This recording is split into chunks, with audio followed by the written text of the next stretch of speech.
ভাতের মধ্যে ডাল ভর্তা দিয়েছিলাম গাইস, তাই এখন এই যে ঢেলে নিলাম। এখন ডালগুলা ভর্তা করব। দেখুন কত সুন্দর ডালগুলা সিদ্ধ হয়েছে, সাথে রসুন দিয়েছিলাম। এই যে এখন ভর্তা করব। অন্তপর কাঁচা মরিচ সিদ্ধ দিয়েছিলাম, আবার সাথে কিছু শুকনা মরিচও দিয়ে দিয়েছি। শুকনা মরিচ দিয়ে ভর্তা করলে বেশি মজা লাগে, তাই আবার কিছু শুকনা মরিচ ভেজে দিয়ে দিলাম। সব একসঙ্গে মেখে নিব। কাঁচা পেঁয়াজ দিয়ে ভর্তাটা আজকে করব।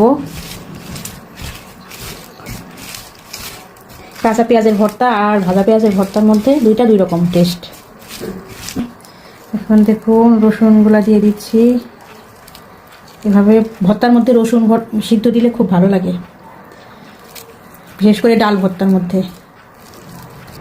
এখন সরিষার তেল দিয়ে দিব। তেলটা একটু বেশি করে দিয়ে দিলাম। এখন সব কিছু মাখানোর পালা।